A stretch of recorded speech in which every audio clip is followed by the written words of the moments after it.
असफलता तुम्हारा अंत नहीं, तुम्हारा आरंभ है। हे प्रिय आत्मा, तुमने मुझसे पूछा, मैं फेलियर से डरता हूं, मुझे साहस कैसे मिले? यह प्रश्न केवल तुम्हारा नहीं है। हर मनुष्य इस धरा पर किसी न किसी रूप में इसी भय से जूझता है। असफल होने का भय, टूट जाने का भय और उस भय से उत्पन्न निराशा। पर समझो, असली भय असफलता का नहीं होता। असली भय इस बात का होता है कि तुम अपने बारे में क्या सोचोगे, दुनिया तुम्हें कैसे देखेगी, या तुम्हारी उम्मीदें तुमसे क्यों टूट गईं। असफलता केवल एक घटना है, पर तुम उसे अपनी पहचान बना लेते हो। यहीं से भय जन्म लेता है। मैंने कहा था, नैनम छिन्दन्ति शस्त्राणि नैनम दहति पावका। आत्मा को कोई जला नहीं सकता, कोई बांट नहीं सकता, कोई नष्ट नहीं कर सकता। तो फिर असफलता तुम्हें कैसे तोड़ सकती है? तुम्हारे भीतर का जो सत्य है वो अचल है, वो असफलता से भी ऊपर है। असफलता तो केवल एक लहर है, पर तुम उस लहर को सागर समझ लेते हो, तभी भय गहराता है। हे साधक, असफलता से डरना स्वाभाविक है, पर उस भय को अपने भीतर जगह देना, यह तुम्हारे हाथ में है। याद रखो, जब तुम किसी परिणाम से चिपक जाते हो, जब तुम सोचते हो कि मुझे हर हाल में यही चाहिए, तब तुम्हारा मन कांपने लगता है, क्योंकि संसार निरंतर बदल रहा है, और जो बदलता है उस पर आसक्ति हमेशा भय पैदा करती है। मैंने अर्जुन से कहा था, योगस्थः कुरु कर्माणि, कर्तव्य में स्थिर हो जाओ, परिणाम से मुक्त हो जाओ।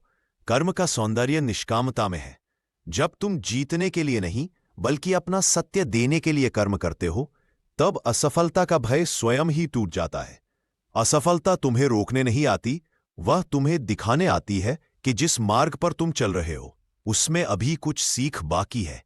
जैसे शिल्पकार पत्थर को काटता है तो वह पत्थर को नष्ट नहीं कर रहा, वह उसे स्वरूप दे रहा है। वैसे ही जीवन भी तुम्हें तराश रहा है।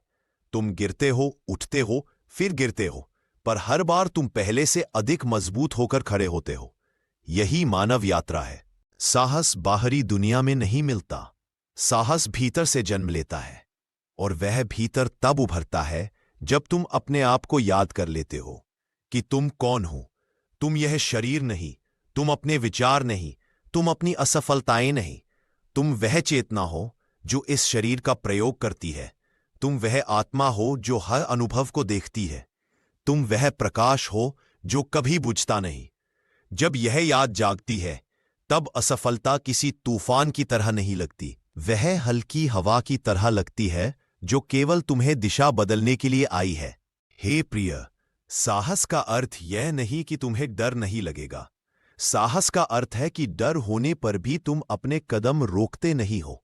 जैसे दीपक हवा में हिल सकता है पर बुझता नहीं, वैसे ही साधक का हृदय भी कभी डगमगा सकता है पर टूटता नहीं। असफलता को दुश्मन मत मानो, वह तुम्हें बताती है कि कहां तुम्हें और प्रयास चाहिए, कहां तुम्हें और परिपक्वता चाहिए, और कहां तुम्हें अपनी दिशा बदलनी है। हर असफलता में एक संदेश छिपा है, और वह संदेश यह है कि तुम्हारे भीतर की ताकत अभी अपनी संपूर्णता में प्रकट नहीं हुई। मैं तुमसे कहता हूं, जब भी डर उठे, धीरे से आंखें बंद करना और मेरे चरणों में कह देना, हे कृष्ण, मैं यह भय तुम्हें समर्पित करता हूं। मुझे मेरा कर्म करने दो, फल मैं तुम्हारे हवाले करता हूं। और फिर देखना कैसे भय पिघलता है, कैसे साहस भीतर से उठता है, और कैसे तुम्हारा हृदय पहले से अधिक स्थिर, अधिक निडर, अधिक उज्जवल हो जाता है। क्योंकि सच तो यह है, तुम कभी अकेले नहीं थे। मैं हमेशा तुम्हारे भीतर था और रहूंगा।